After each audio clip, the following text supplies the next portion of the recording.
take projection.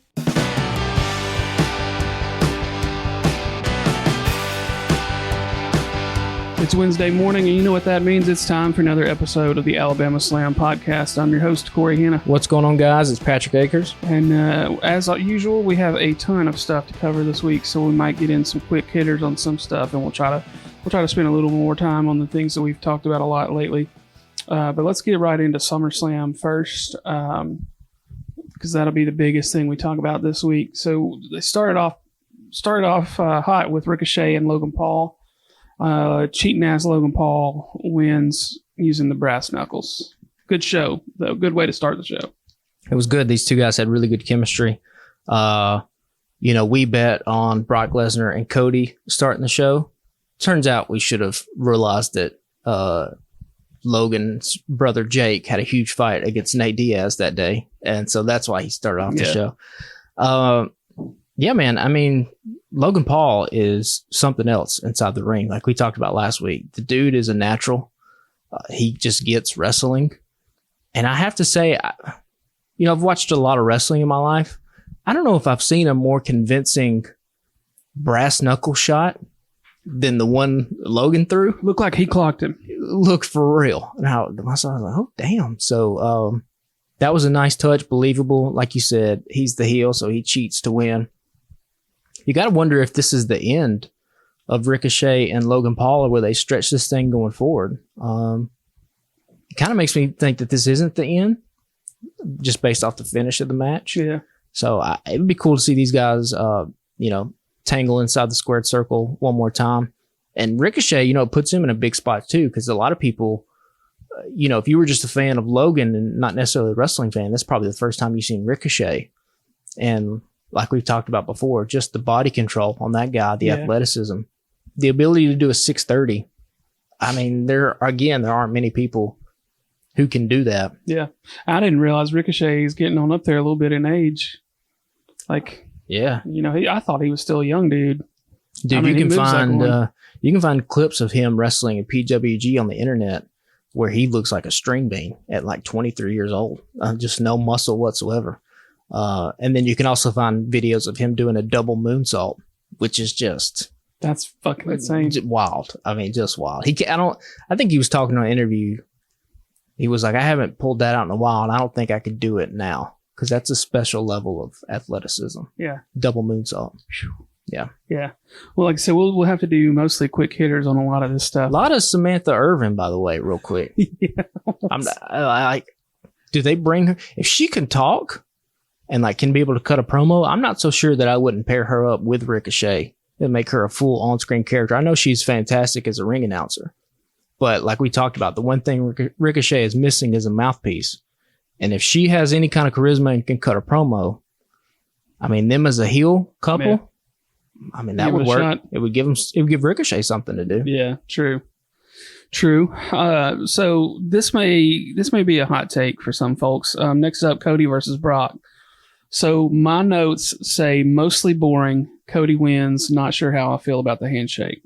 I just felt like as long as this has played out for the last several months, I was honestly pretty bored the finish was fun. And at the time when I wrote not sure how I feel about the handshake, it's come out that was not part of the plan, right? Yeah. That was Brock just being like, fuck it. I'm going to show some respect, because he's apparently never done it. Yeah. In 20 years. Yeah. And I'm always a big fan of when somebody shows respect like that. It just seemed so weird, but maybe it seemed weird because they didn't plan it. Yeah. I mean, there you go. I mean, that's probably the right answer, right? It seems weird because it's not actually a part of the show. Yeah, because Cody I was like, I don't know. You could tell it in his face, right? Well, the last time he tried to shake Brock's hand, that's where Brock cold clocked him right in the damn face, at post WrestleMania. But yeah, I did like the moment at the end. I thought that was cool. Like I said, I didn't know if it was scripted or if it was, just off the cuff. And then, of course, Triple H, came out and said that it was just something Brock wanted to do in the press conference, which is cool. I mean, you think about it too, like you said, Brock has been in this business now for couple decades, and he's been a huge star, and he's been in the ring with guys like John Cena and Undertaker, and the dude that he decides to show respect for is Cody Rhodes. I mean, kind of a little bit giving him the stamp of approval, you know, because we all think that what lies in store next for Cody is a rematch against Roman Reigns at next year's WrestleMania. That's kind of what this feud was kind of for, really. Going back to the match, though, I mean, I get it. You want to showcase that Cody is the the unstoppable hero who will go to any kind of lengths, who can't be put down. Like you, though, I was just a little bit kind of bored by the match. But again, this is a critique that me personally, I've always had with WWE. And we'll talk about this when we talk about Roman and Jay. The matches always kind of just fall a little bit short. You know, it's a different style, really. It's a different genre of pro wrestling. Yeah, I was texting with my friend Eddie, and I was like, something felt off to me until we got to Finn versus Seth. I just felt like everything was a little flat.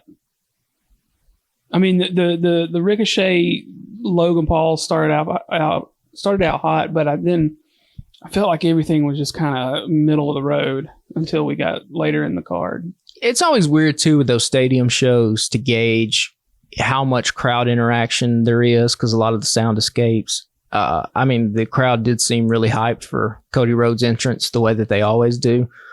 And they went fucking wild at the end of the Battle Royal. Yeah. But yeah, the match was, I mean, it was okay. Like I said, I would have much preferred, you could have had the same type of match if it was in a Hell in a Cell or any kind of stipulation. I mean, it basically was a stipulation, right? It was a last man standing for the most part. They did the motif of Cody beating the count to get back inside the ring. That's basically the last man standing. So they did a stipulation without actually doing one. But yeah, I mean, I just want to see what happens next with Cody. I've never been a huge fan of Brock Lesnar matches to begin with.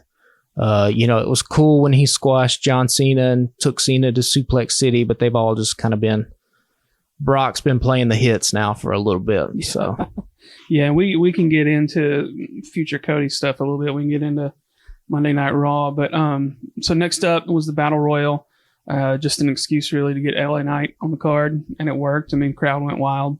But there wasn't much else happening there, to be honest. Like I said, it just was kind of shoehorned in, and it felt that way to me. Well, like we talked about a couple weeks ago, them doing the thing about not having LA Knight on the Madison Square Garden show and having him beat up Hit Row in a dark segment. And we were like, oh, tinfoil hat, are they just using this to try to build a groundswell of momentum for our man LA Knight? It seems exactly what happened. Like, we got played. They played us because now not only did LA Knight win the Slim Jim sponsored Battle Royal, but I guess he's now also the face of Slim Jim, which is not a bad person to have. They ran the LA Knight Slim Jim commercial literally right after he won. Oh, you're right. Yeah. So, I mean, they clearly have had this set up for a while that they were going to do this, and they were just stringing us along this entire time. That's funny. It didn't even register with me. Because listen, if he gets the U.S. title spot in this match, well, then if Slim Jim's going to sponsor a battle royal, they really don't have a winner. You can't really have Omos. I guess you could have Omos win, but like, how would that be appealing to Slim Jim? Or you can say, hey, listen to the crowd reaction this guy's getting. He can win the battle royal, and we'll string some stuff along. And I mean, that U.S. title has to be in his sights sooner rather than later. Yeah. Which we'll flash forward to Monday Night Raw. He had a segment on Monday Night Raw, but yeah, when is that moment going to come where he gets a belt around his waist? I mean, they could possibly string this out all the way to WrestleMania. Have Austin Theory versus LA Knight at WrestleMania. It's a long way.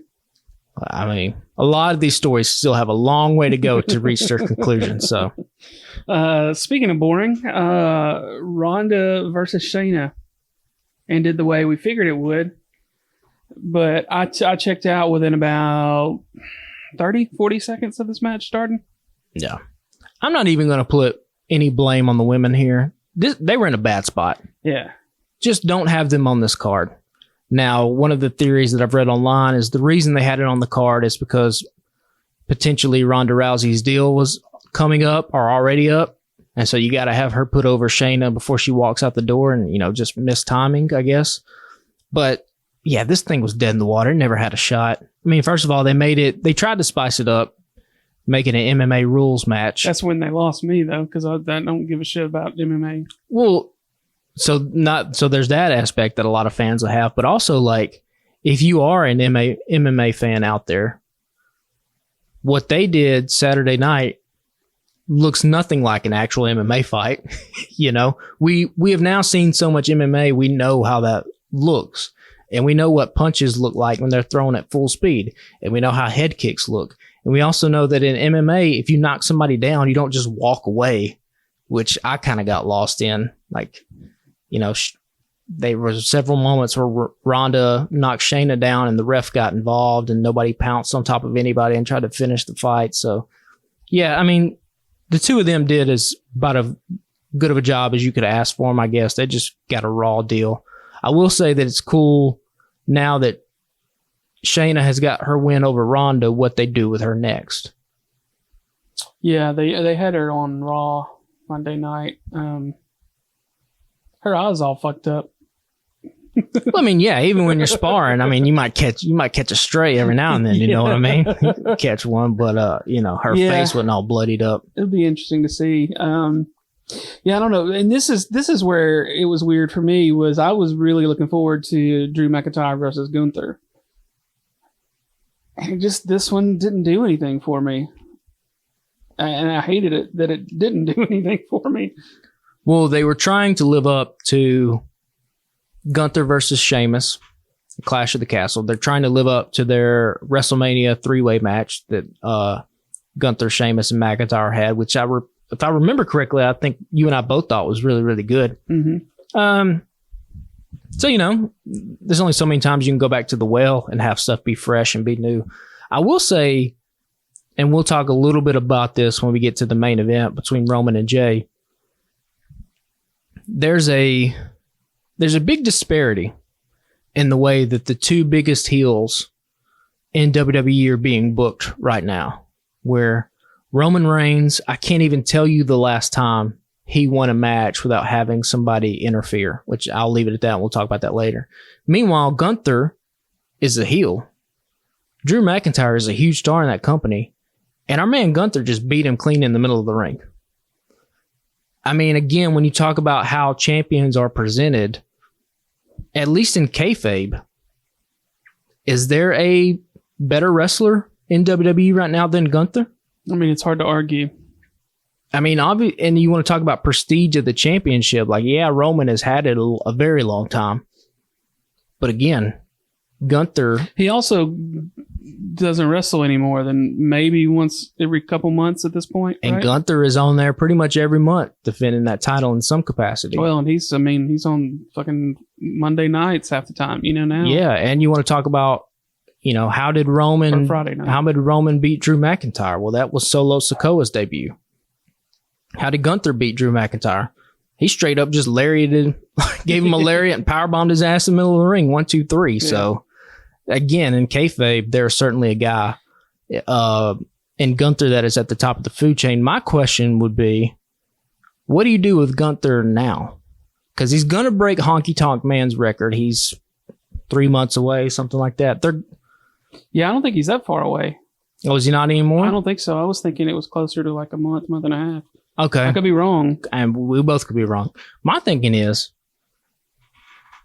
do they do a Seth Rollins versus Gunther at WrestleMania for both straps?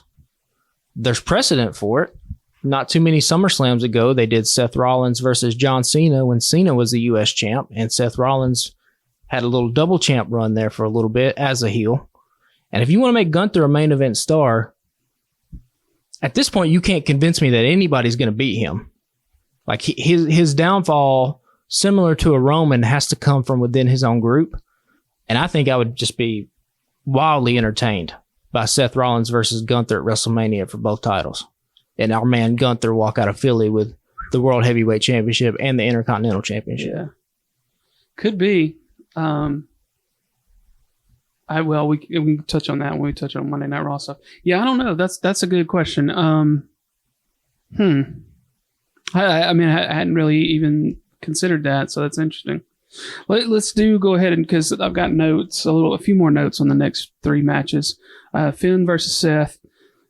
Priest interferes. Balor hits the pedigree but doesn't pin Seth. Rhea and Dom enter. Priest offers the briefcase to Balor for some reason? ? Balor hits the stomp with the coup de grace but doesn't get the pin. Seth stomps Finn onto the briefcase and then wins himself. So there's more tension there with Priest and Balor. There's even more tension on Monday Night Raw. Something's happening between them sooner rather than later, I feel like. Yeah, and you even heard during SummerSlam when Priest initially came out trying to give the briefcase to Finn, he was like, let's stick with the plan. So our complaint last time about them not having a plan, at least they put it out there that they've talked about it and discussed this in some kind of capacity, what they were going to do. Yeah, they even mentioned the quote-unquote the plan on Monday night that he didn't follow.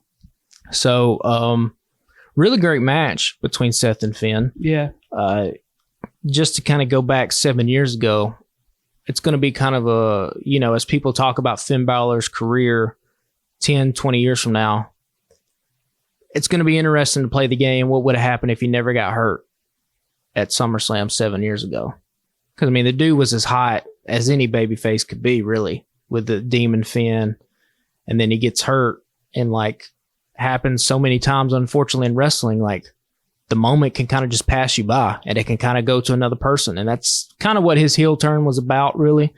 People kind of passing him by and the moment and all that sort of stuff. Kind of what Shinsuke just basically did the same shit last night. I mean, yeah, and you could that story is for a lot of guys. You can do that with a lot of different people.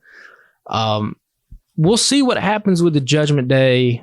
Obviously, Judgment Day can't lose both of these guys in their group. I think the more logical thing to do is to turn Finn babyface in some kind of capacity. But again, Damian Priest has that briefcase, and how is that going to factor in? Is he going to... Will he steal the title from Seth Rollins? Will Finn Balor somehow cost Damian to have an unsuccessful cash-in? Because I don't really know if you want to take the belt off Seth at this point. And do you really want to put it on Damian? That's a good question. I was kind of thinking the other night, I was like, what if they just pull one on us and let Finn get this belt, and then that way there's 3 belts in Judgment Day, and then the dude with the case, right? Yeah. But I mean, they didn't go that way. But it was popped it through my head. I was like, what if, Because to me, we're getting WrestleMania season is kind of gearing up. It's really kind of right around the corner. And again, Priest doesn't necessarily have to cash in at any point, right? Just within the calendar year or within the year. So he can go past WrestleMania before he cashes in. But, yeah, I mean, the only people in that group that they can't lose is Rhea and Dominic. Everybody else is kind of expendable, but you kind of have to have one of those guys, either Finn or Priest. And you would have to think whoever leaves Judgment Day is going to be a babyface. And I think, turning Finn back into a good guy is the more logical choice. I can see by my notes here that the bourbon had really kicked in real well, because some of this doesn't make much sense. Yeah, I mean, I don't know. The Judgment Day right now is one of the more interesting things going still, and has been for a while, because something's coming, but sometimes we have a pretty good beat on what we think is going to happen, but I really don't know with Finn and Damian. So who knows? Yeah. But next up, Charlotte versus Asuka versus Bianca Belair. Bianca, she looked legit hurt on the outside of the ring to me after being thrown out by Charlotte, and then immediately I said, maybe not.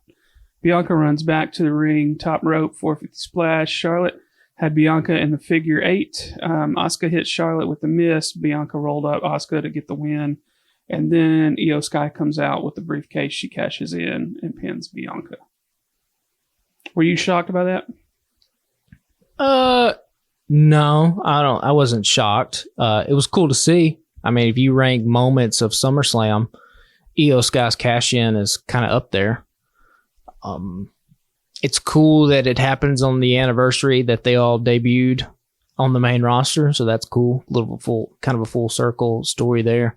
I was just kind of shocked that they put that much effort into making Bianca so kind of overpowering. You know, we've kind of joked that she's like the female John Cena.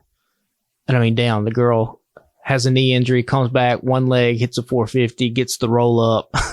I for real thought she was fucked up. She did a good job of selling. Yeah, she did a hell of a job selling it. But I was a fan of this match. I liked it. I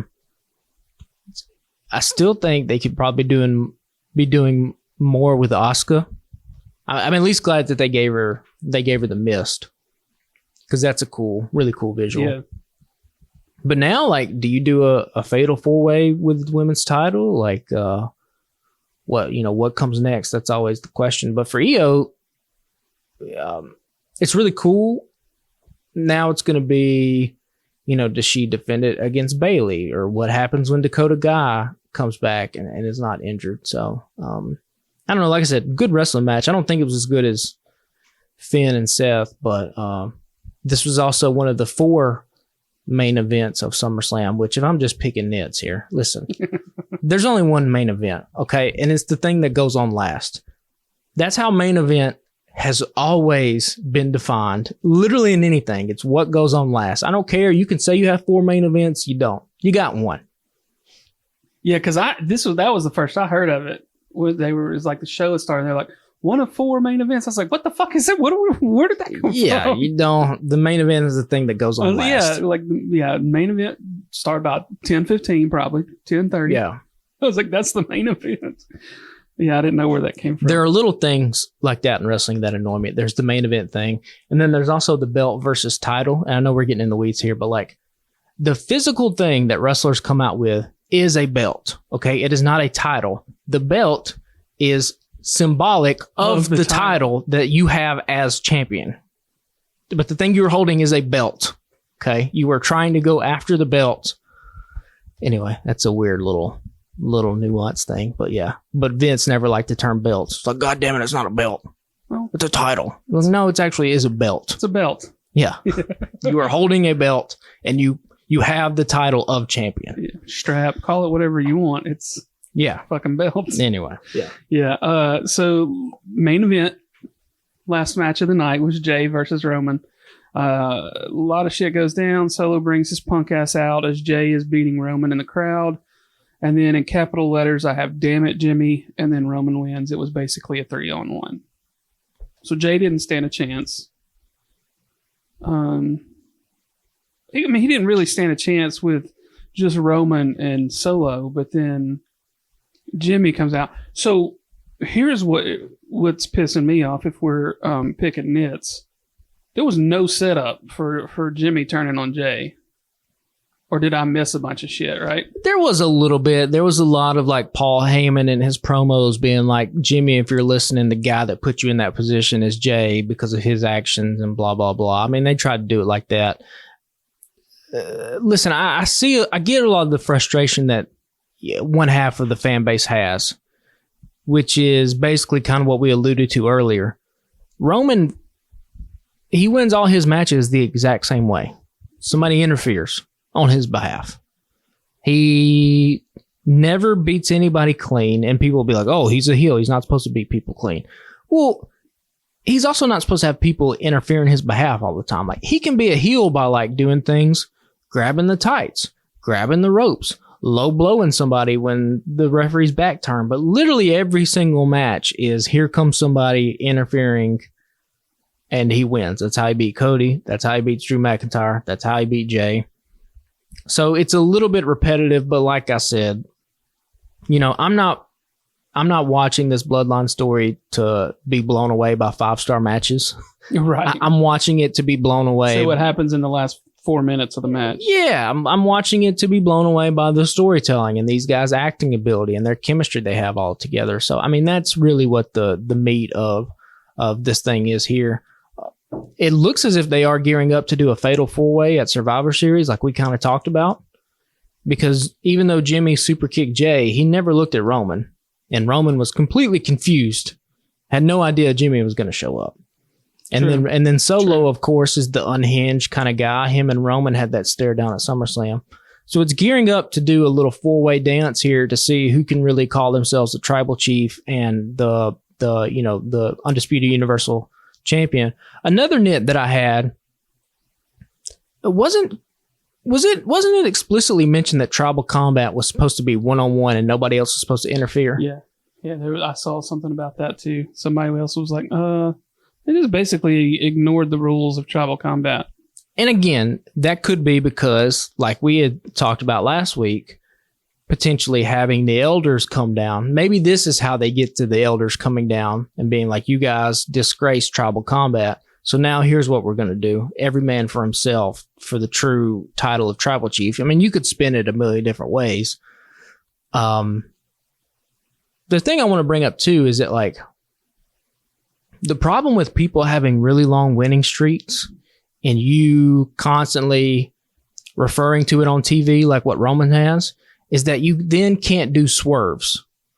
So you can't do something like, because nobody expected Jay to win at SummerSlam because Roman has this 3-year plus streak as champion. Right. But if it's not, and you're not acknowledging that, you could do something crazy where, oh shit, Jay gets a roll up, 1, 2, 3. Holy shit, Jay's the champion. Out comes Jimmy to celebrate. The Usos have beat Roman, and then boom, Jimmy super kicks Jay as Jay's a champion. It gives you moments like that. There's no, even though there was a surprise here, there's no surprise. Yeah, I mean, we're all expecting him to lose the belts at Mania, right? Yeah. So it would be a swerve if they did it. But you can't do it if all you've talked about is Roman Reigns is the longest reigning champion in modern day history. Yeah. As if that really, and I think we've kind of discussed that a little bit before, as if that really means anything. I don't really know if that means a lot to fans. Right. I think his title reign would be more remembered if he had, a bunch of really awesome matches and really, really awesome angles. Like, I don't know if this Bloodline story, yes, it's benefiting from having the title involved in it, but I don't know if it's benefiting the story having the title involved when it that the man has held for over 3+ years. Like, I don't think the length of the title reign is necessarily correlates to how well the story is being told. So I don't know if you saw this or not. I was actually reading it a couple minutes before you came in. It looks like maybe Roman's nursing an injury and said they said he may be taking some time off. Leading up to Survivor Series. Well, yeah, they're Survivor Series is the next big pay-per-view, so he's not working Payback. What the fuck? That's not what Roman Reigns does, you know? He's not working these little things. But again, like, I think that's the problem of the streak.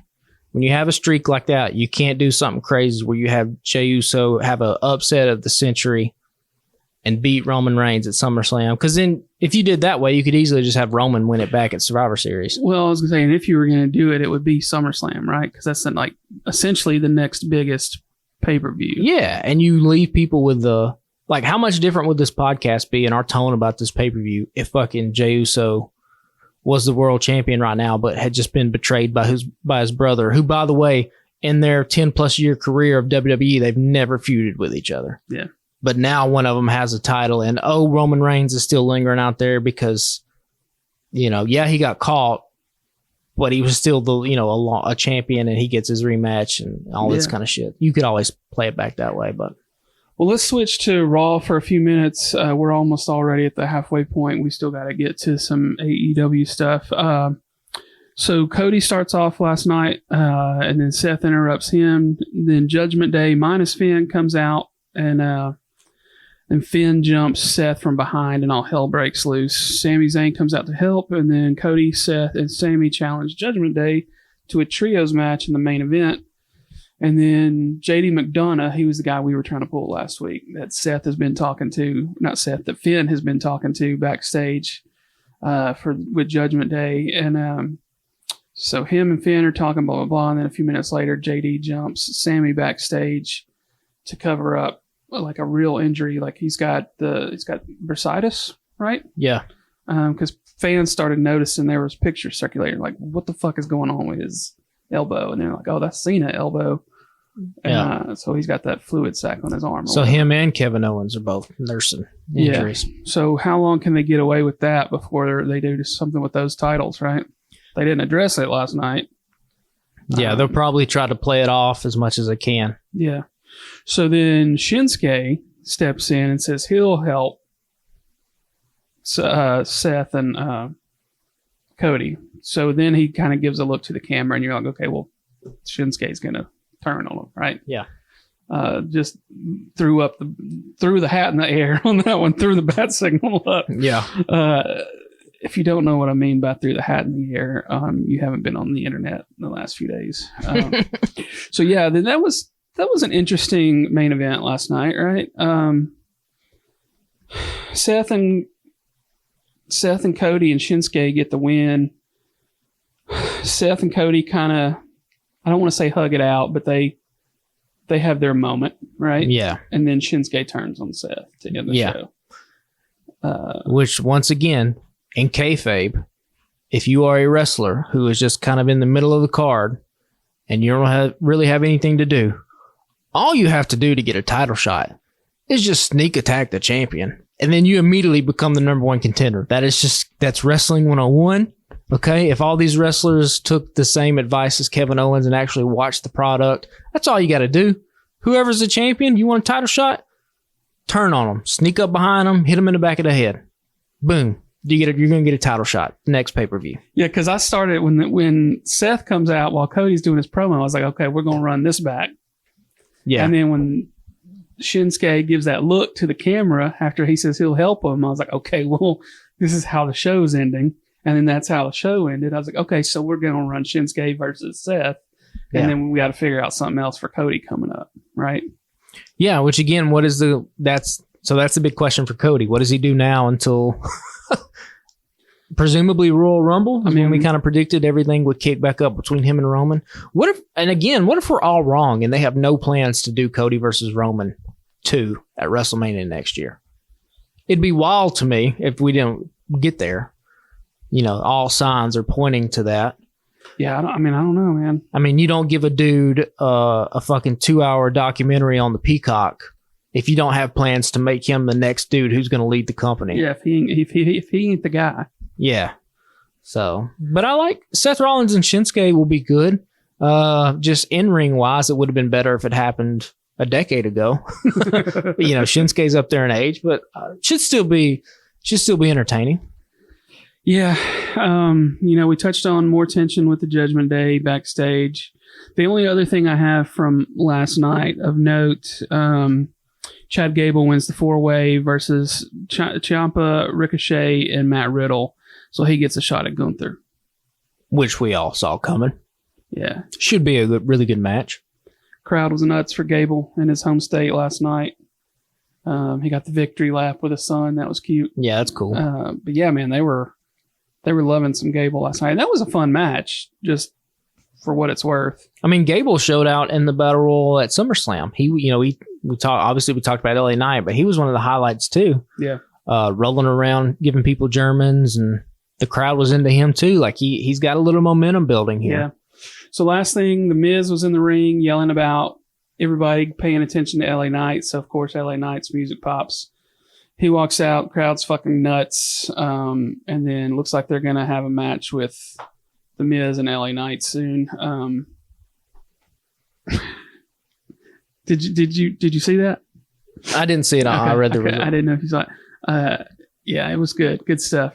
Knight did kind of fumble part of it, which was probably one of the better lines, and he had to like circle back and catch it, and you could tell he was kind of like laughing at himself. But yeah, man, still just over as hell. And on the one hand, it'll be good for him to be featured up with somebody like The Miz, who he touted as like, dude that's won all these championships twice over. Yeah. But at the same time, Miz hasn't won a match. He's won one match this year, right? Yeah. So it's like they put him in this feud with the dude that hasn't won in months. Well, he's won one match in all these months. Yeah. I mean, like, what does that do for our mans? Well, we got to give our man something to do while we bide time.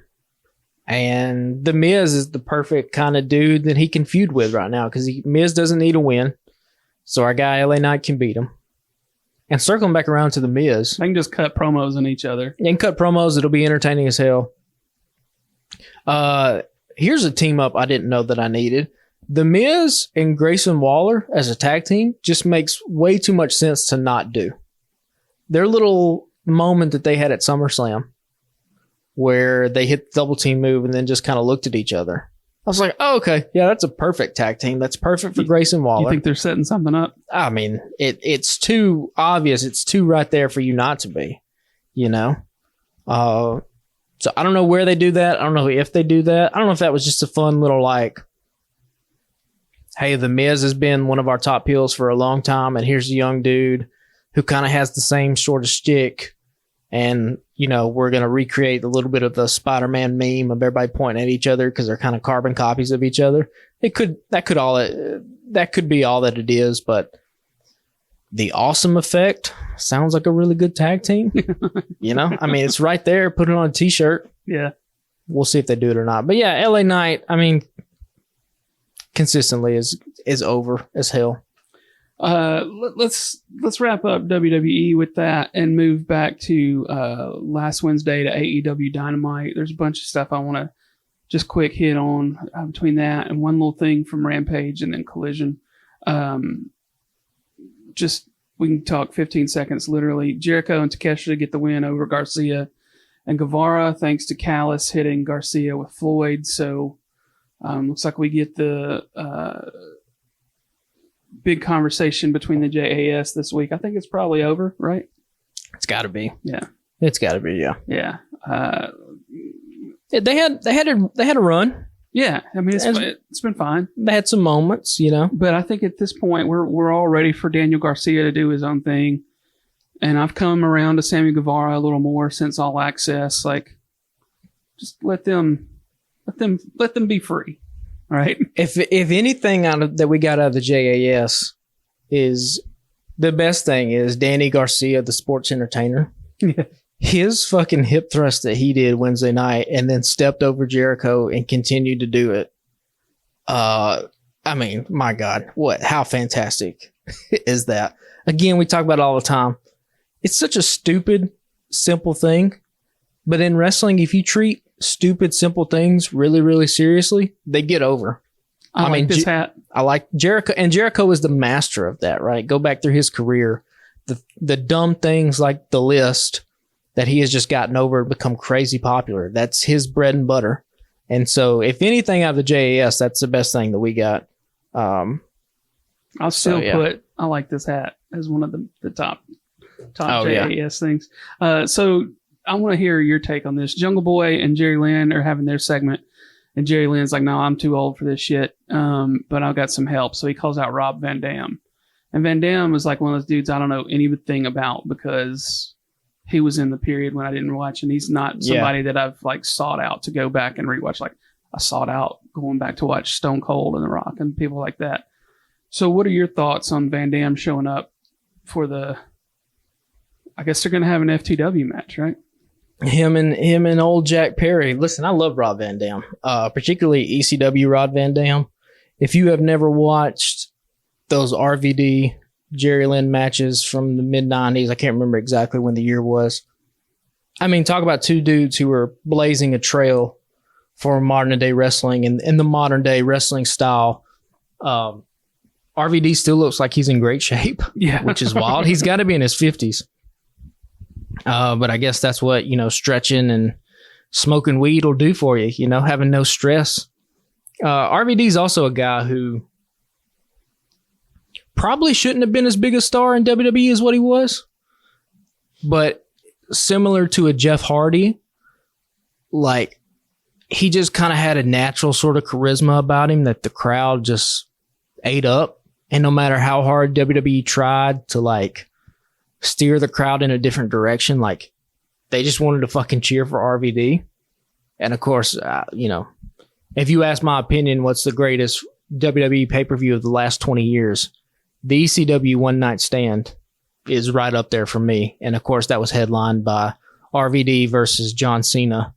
And RVD comes out the winner as the WWE champion at that point. So yeah, I'm a big RVD fan. If he can still go in the ring, a fifth of what he used to be able to do, he's still going to be pretty damn good. And for Jack Perry, it gives him a moment, right? I mean, this is similar to a little bit like when Randy Orton was doing the Legend Killer bit, where like you bring some of these guys in, and you see if you let Jack Perry get a win over these dudes, and you see if you can't make some kind of heel here. The problem is that Jack Perry has very little of the natural talent that Randy Orton has. I mean, Randy Orton is one of the greatest prospects in wrestling history. Just a dude who was going to be a superstar from day one. You could just tell. And I still don't know if Jack Perry is going to be there. Again, we talk about the biggest character trait that any wrestler can have is believability. And he still just feels like a dude to me who's playing a tough guy. Yeah. And does not feel natural whatsoever. I don't think this is who he is. Yeah. I mean, if he's meant for anything, he's meant to be a face. Like, he just doesn't pull off the asshole heel. Yeah, he's got to find something inside of him that he can pull out and use for this Jack Perry character. The music is getting over with me. I love the classical music. I think that's a really nice touch. Yeah.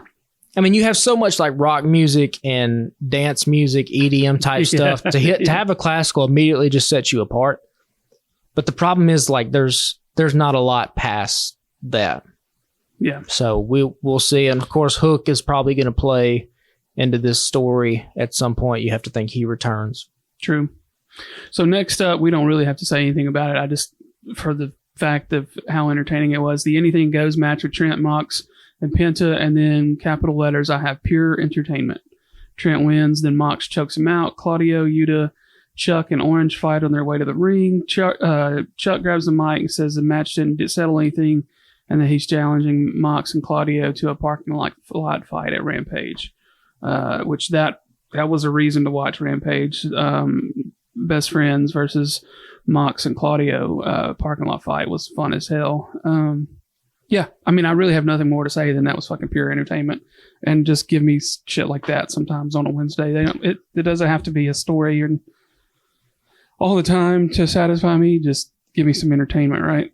And again, your mileage is going to vary on that as a wrestling fan, whether you want to lean more heavily into the stories and be invested in the characters, or whether you just want to see the in-ring action and see, wild and crazy car crash type of action. But again, it's smart for AEW to try to counter program what WWE is doing. Like, you will not see anything like this on WWE. So if you are a casual fan or whatever, or your friends be like, hey, you really need to watch AEW, there's reasons why you program stuff like a hardcore match, because you are incredibly different from the competition when you do that. I mean, that's the utility of it in a nutshell. Yeah. So next up on the list is the MJF promo. He calls MJ out to the ring, and Adam says that he's proud of Max, etc., etc. And the crowd's chanting, "He's our scumbag, he's our scumbag." And they've already got a shirt. Do they really? They got one, yeah. And then, so I guess the big news here is that MJF tells Cole that he's going to get his rematch. And this was the first announcement for All In. So they come with the main event as the first announcement. Which is not a bad way. We talked about, where does Adam Cole stab MJF in the back? I talked about that big time moments need big time venues, and we theorize MJF and Punk it All In, but now they're going to do Adam Cole and Max. And listen, at this point, we are all anticipating that MJF is going to be a babyface and Adam Cole is going to turn on him. I think all the fan base now, the entire wrestling community has now accepted that as fact. That's what's going to happen. If you're AEW, don't try to get too cute with this. Yeah. Okay? Don't try to swerve and really have it fucking be Max that turns on Adam Cole. All your fan base has wanted to do for the past 18 months is find a reason to fucking cheer for Maxwell Jacob Friedman. Just give us this. Just let us do it. Okay? Don't try to get too cute with this. This is the equivalent of you're on a fast break. Okay? Basketball. All you gotta do is lay it in the bucket. Okay? Don't try to do all this shit behind the back. just go up there and lay it off the glass for 2. Okay. This is simple. Just have this happen. I don't know why I have a sneaking suspicion that they're going to try to get way too fucking complicated and do all this shit. And we're going to turn right back around with Maxwell Jacob Friedman as a bad guy. And here's Adam Cole as a good guy. And it's not going to work. And that's maybe just, I'm scarred from that. And I don't want it to happen. Did you see the post-show thing in the ring? I did. Yeah. Where he's thanking Tony Khan and then he has to stop. He's like, it's like he's being real sincere about thanking Tony Khan for all he's done for wrestling, and then he has to stop for a second and be like, there's still going to be a bidding war in 2024. And then he goes right back to to this is a great company, and you know, whatever else he says. I just thought it was rather funny. Yeah, because it's right there. Yeah, it's staring you. What's the phrase? Don't stare a gift horse in the mouth, or whatever the fuck that phrase is. Don't look at gift. Yeah. Yeah. Just do it. So if I have the pencil now, what I would do, you got MJF and Adam Cole at All In. MJF beats Adam Cole. They do the classic little hug, handshake. Everybody goes out of All In. You know, good vibes to close your biggest show ever. You're probably going to do CM Punk and MJF the next week at All Out because it's in Chicago. And that's where you have Adam Cole turn on MJF in front of a crowd, which if you remember last time, MJF was in All Out as the Devil, where he returned. CM Punk standing in the middle of the ring with the championship, and the whole thing that the crowd wants to chant is MJF. So if there's any crowd to turn MJF in front of, it's the smarky type of crowd of Chicago. So, I mean, that's just what they have to do. This dude has to remain a good guy in the face of the company. There is no other way that you can book this and have it be satisfactory. Yeah. You're going to piss people off if you get too cute with this. Don't get too cute. Keep it simple, stupid. Kiss. That's all it is. If you got that on a whiteboard, write that bitch at the very top. Keep it simple, stupid. MJF's a babyface. Let's go forward with that. You heard it here on the Alabama Slam podcast. So then AR Fox and Swerve attack Nick Wayne at his home gym. Swerve and Fox call Darby Allin and tell him why Fox turned heel on him. Interesting to get something like this. This was one of those, you know, we've talked about little segments that aren't backstage or whatever. That doesn't have an interviewer tied to him. Yeah. It was good stuff. Wayne just got the fuck beat out of him. Yeah. You know, I mean, they could take their time and do that and make it look real with the blood and everything, because he was fucking bleeding all over. I mean, it made Mogul Embassy look incredibly dangerous. And like we talked about, Swerve Strickland. I mean, the dude is oozing charisma and just looks so natural in his ability to be really just kind of a dangerous, diabolical heel. I mean, he fit that part so perfectly. You can really tell that Tony Khan probably has an aversion to like invisible camera segments, because every time they have one of these, there's always the gimmick of they reference who's behind the camera. Mm-hmm. So in this time it was Prince Nana. And again, if you're gonna portray your product as more realistic, I guess it makes sense. But that always gets a kick out of me. Like the Young Bucks had one, and like Brandon Cutler, like everybody has a guy behind the camera, because that's the only way we can do these things and make it palpable to old TK. Yeah. But no, I thought this was absolutely fantastic. I would do more of this, and this is a great spot for AR Fox too. He looked convincing in this as well. Yeah, for sure. And then lastly, Sheeta gets the title over Tony Storm. I didn't necessarily say that I could see this one coming. What did you think? No, I didn't see it coming. Again, it was a nice little surprise. I mean, like we talked about, the women's division needs work. You know, we both don't think it's due to lack of talent that AEW has. I mean, AEW has a talented women's locker room. It's just that right now it's unfortunate timing. You know, Jamie Hayter is hurt. Saraya is hurt. So a lot of these women who you would kind of rely on are kind of not there. Adding even more fuel to the fire this week. I know you didn't probably see any of this, but Lufisto, the 20-plus year independent wrestler, she tweeted off a bunch of shit about how toxic the AEW women's locker room was.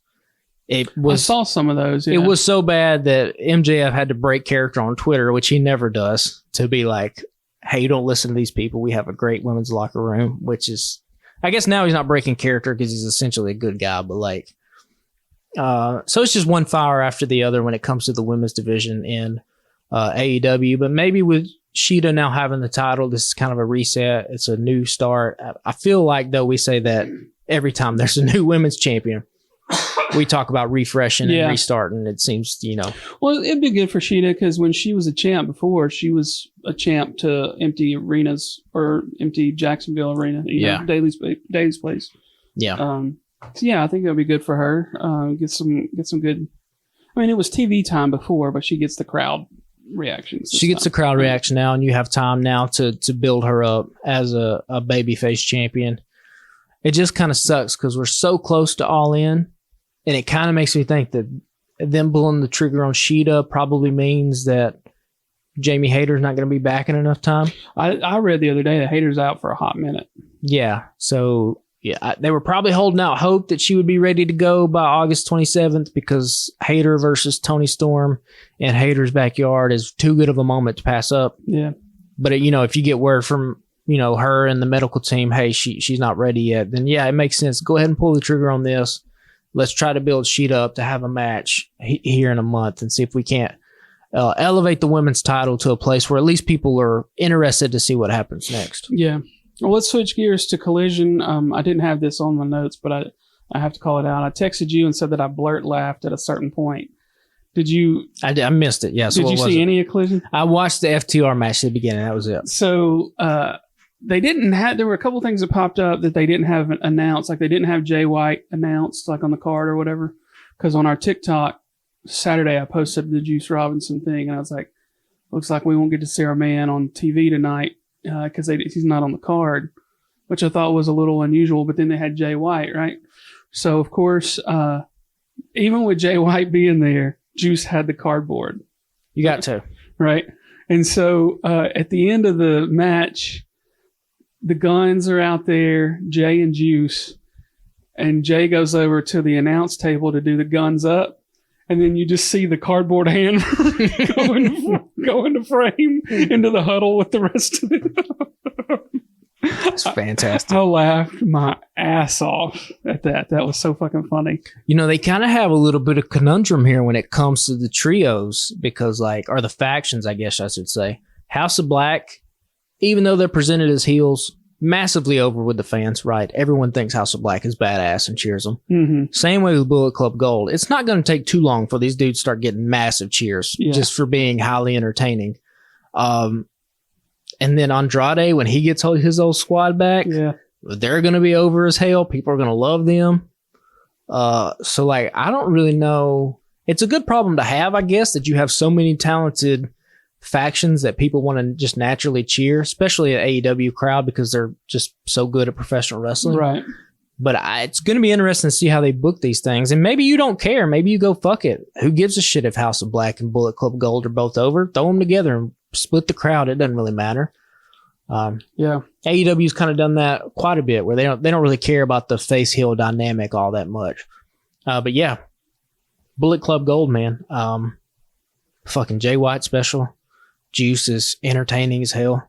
And the Guns are the perfect young upstart tag team to have fit in this faction. It makes way too much sense. That's really smart of them to pair them up. The Guns did commentary. They brought their own, come walking down with their own damn commentary mics and headphones. Apparently, and I saw this later, it was I guess a pre-record that they put on social later, but Jay White gave them. I did see that. Jay and Juice gave them. I did see that. So real quick too, Big Bill and Brian Cage versus FTR was a really, really fun match. I didn't think it was going to be. I had very low expectations. And I said, take two big ass boring wrestlers and pair them up for fun tag teams. So they had a fun match a couple of weeks ago. Yeah. Yeah. And so FTR retains, and then they challenge the Young Bucks to a rubber match at Wembley, which should be fun. What do you think is going to be the outcome there, right? Bro, I don't even know. I don't even know. Like, because you have to ask how much of the supposed FTR Young Bucks animosity was all just to work, to keep the crowd going, or how much do these two tag teams actually really not like each other? And if that's the case, now you put them in together and you got to figure out who's going to win. It would not surprise me whatsoever if they do a cop out and they wrestle to a draw at All In. But what I do like about this announcement is it's showing that, at least to a lot of AEW, like, this is your biggest show in front of 80,000 plus people. We got to pull out all the stops here, okay? And it gives me just a little bit of hope, just a little bit. And I don't know. And this is me dreaming. What, that if they can work it out, if fucking FTR and the Bucks can do it. Yeah. Bro, you got to run CM Punk versus Kenny Omega at fucking All In. That's the only way you can do it. Because right now, Omega don't have a match, but Samoa Joe did challenge Punk to a match. And I guess that's where I was like, and then when that happened, so I got a little bit of hope, and then I read that and I go, shit, okay. Maybe we're holding off on it. You are right. If they're going to do it, Wembley's the time. You don't turn around and do it in Chicago the next week. Listen, I've seen Samoa Joe and CM Punk. If I want to see the best version of their matches, it's on the fucking Ring of Honor network. I can watch it. I paid $10 for it. Okay. They had 3 amazing matches. I can go. They're not going to top that. Doesn't matter what. They will not top it. Okay. If the fucking Bucks and FTR can give me a swerve, fucking Samoa Joe, somebody, like we talked about, somebody just, if you want to be a champion, just hit the champion in the head and you get the fucking title shot. Have that happen in Ring of Honor. Somebody comes up, a stupid motherfucker, but have somebody come up and just hit Samoa Joe in the back and be like, I want to be the Ring of Honor television champion. I want to do it All In. And then just give me CM Punk and Kenny Omega. I'll tell you who. I couldn't tell you half of the Ring of Honor roster right now. But somebody I'd like to see on TV more is Dalton Castle.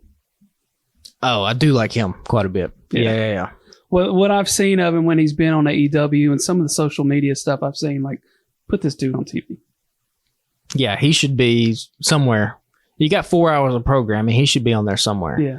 Again, Ring of Honor should just be used for guys who are up and coming, and like Action Andretti should be in Ring of Honor.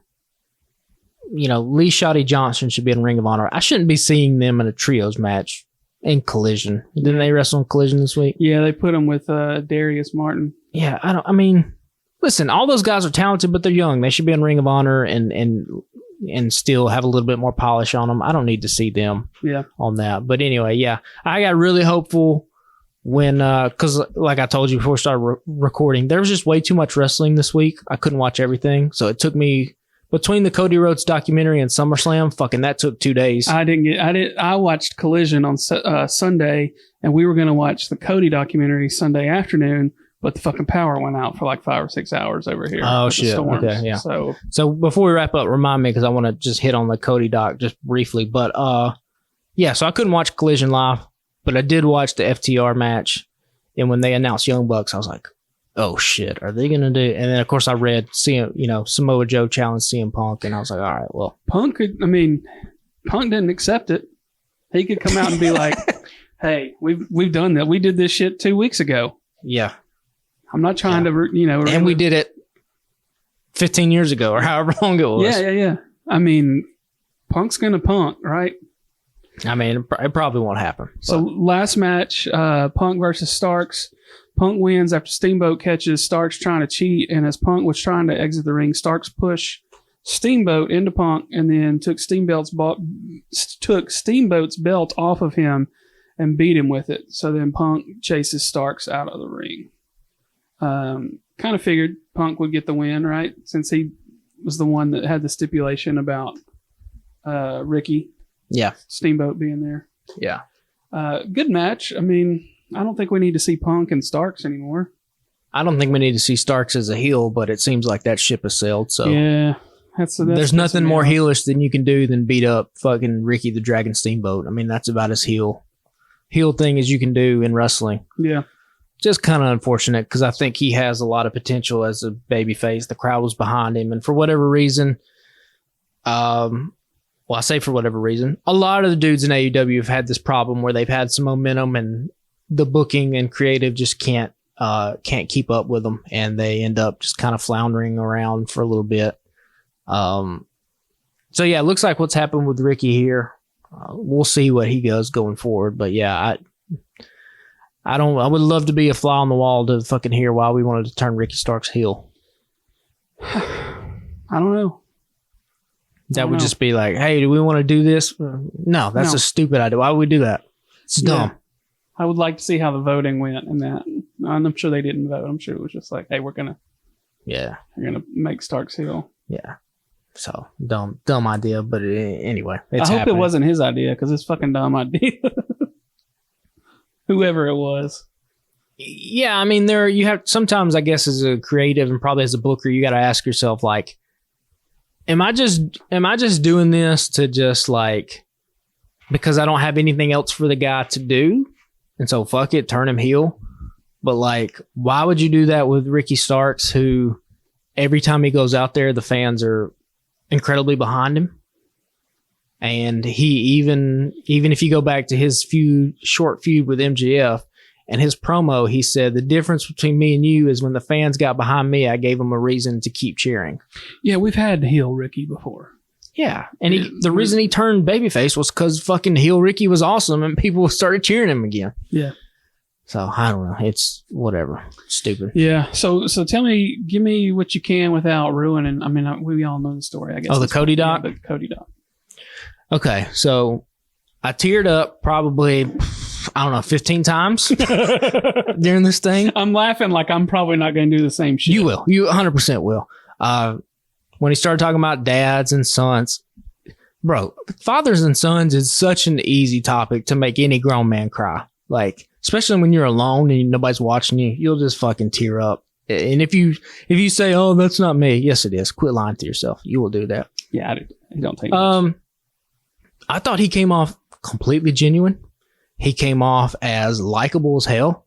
I can see why a guy like Brock Lesnar would give the dude the honor after a match of going off script and raising the dude's hand and give him a hug and being like, "This is the dude," because he is. He seems like the most well-liked person in wrestling today. The thing that I thought was interesting, and it's not a crazy spoiler, but like, he had that moment in the trailer where he's like, "I don't want any of this editing." That was about his AEW exit. I think you had mentioned it. Yeah. The thing I found interesting, and the reason I picked up on it is because Cody seems like a guy who is very careful with his words. And he said, "I won't tell you, and I can't tell you why I left AEW. But it wasn't about the money, and it wasn't about the talent. It was personal." Which makes me think, the only person he could be talking about in that scenario, because we know it's not the Young Bucks and we know it's not Kenny, because after he won the Royal Rumble, he did the Too Sweet in the Gun, which is a reference to those guys. He said multiple times he's talked to those guys every single week. His issue had to be with Tony Khan. Yeah, probably right. It had to be. I don't know what it was. I've seen him say too, though, and I think it was in reference to this with him leaving, was that he was like, I felt like I was at a point where I could go back and do the one thing that I still hadn't done, right? Was to get the WWE World Championship. Listen, don't want to call the dude a liar. Okay? But that sounds like a very convenient thing to say now that you're back in WWE. Like, if you would have asked him in the midst of his decision to leave AEW, I don't think that would have come up, because I think that's a story you tell yourself after you make the decision. Yeah. I think, remember, this was a dude who, while the Young Bucks and Kenny Omega were just like, "Hey, we just want to be an alternative," Cody was the one that was taking fucking sledgehammers and smashing thrones, okay? He was the one that was firing direct shots at the competition.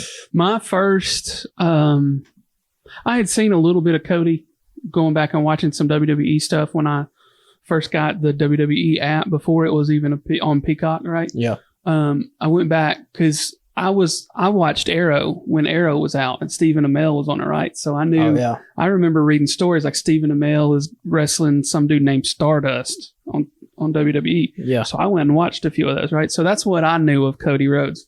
And then the first pay-per-view I watched was one of the free ones. I don't know which one it was. It was in Jacksonville, I feel like.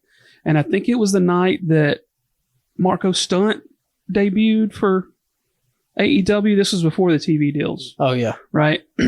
And, it quote unquote went off the air after the last match, but then it showed them all talking and addressing the crowd. Yeah. And Cody was taking shots at WWE, He said, we're not going to do this in this company. We're not going to do that. And we're going to do it this way. And taking shots. And the significance of the throwing, I had no idea what the fuck that meant at the time. Yeah. Right? But yeah, I was curious, did they talk about any of that? He references a little bit in the doc, when you do things and then how gracious it is to WWE kind of accept you back after you're the ones that kind of pop shots off. But the reason I say it had to have been with Tony Khan is because then Randy, his wife, either has a soundbite before that thing that Cody talked about or afterwards where she was like, hey, he was working without any contract.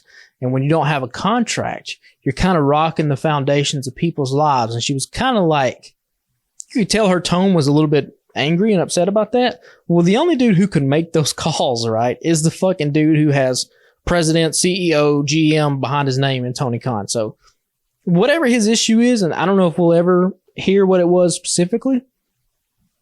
My theory is that it's kind of I think Cody probably felt the company getting away from him. And again, it all coincides with CM Punk coming to AEW.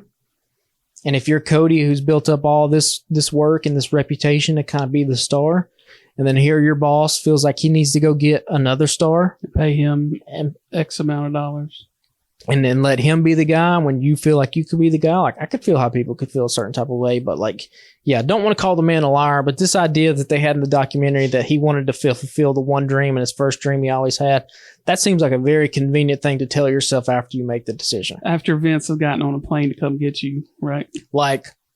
I think if you go back to 2019 and you ask that Cody Rhodes, what would you rather do? Would you rather be the champion for a company that does better in the ratings than WWE, and you kind of make WWE the second class product, the people who thought that you didn't have anything to offer them as a superstar, or would you rather go be the WWE champion?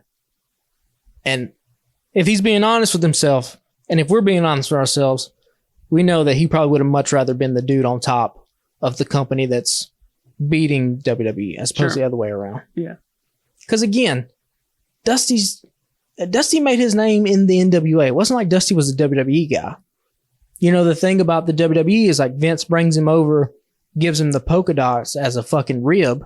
And because Dusty is so charismatic, he gets the polka dots over. You know what I mean? Mm-hmm. But it wasn't Dusty wasn't having classics with Ric Flair in the WWE territory. That was happening down south in NWA, that he wasn't a WWE guy. So this idea that Cody would want to come in and, I don't know, WWE is very good about engaging in that kind of propaganda. They're some of the best in the world at it. Yeah. That still didn't take away from the documentary. I still thought he came off as completely genuine, likable. I do find it so nauseating, though, that it doesn't matter what kind of fucking WWE documentary they have. Hulk Hogan's ass is in there somewhere. What does Hulk Hogan have anything to do with Cody? I saw him in the preview and I was like...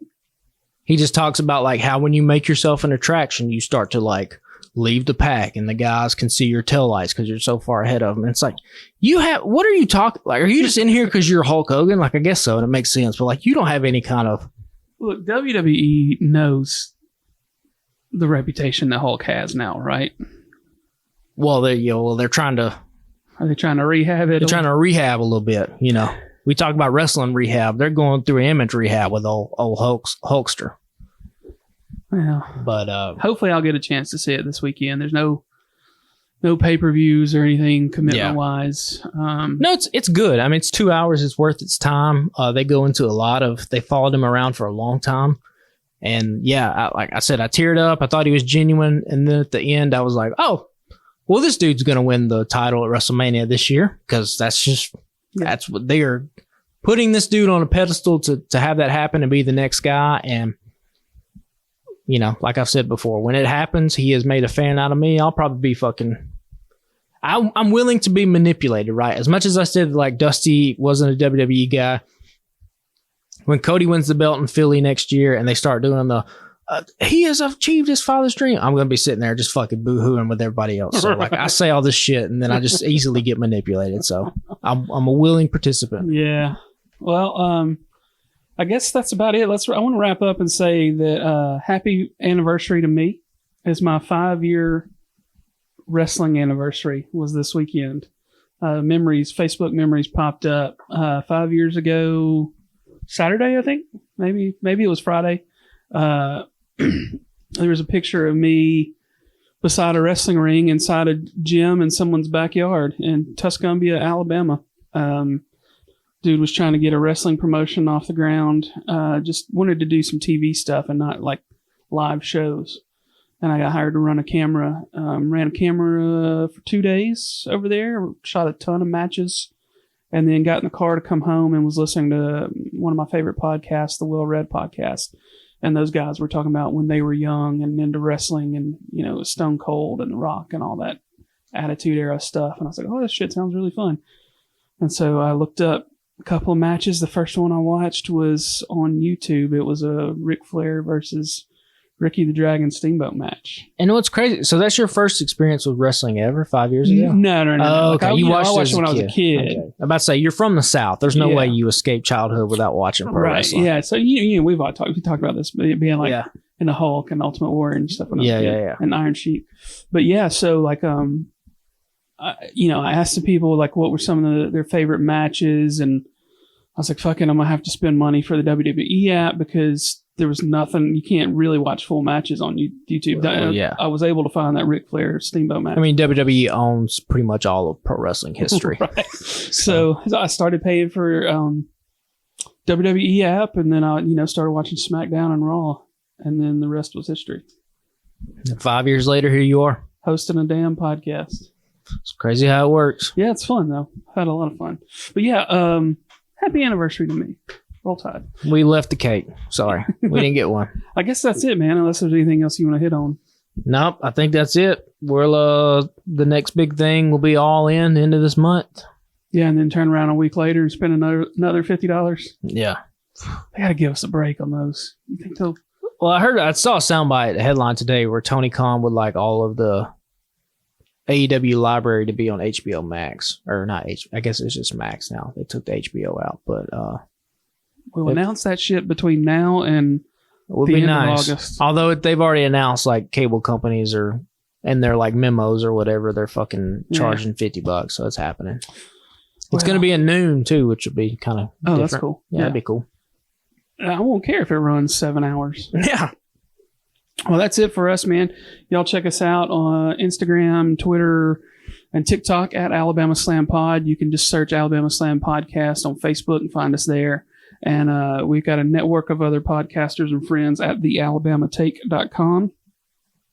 A bunch of podcasts over there. I go through them every week. It'd be much easier for you just to go to thealabamatake.com and check them out. They all have their own socials and their own feeds in your podcast apps, etc. So yeah, we appreciate y'all listening. We'll talk to y'all next week. Later, guys.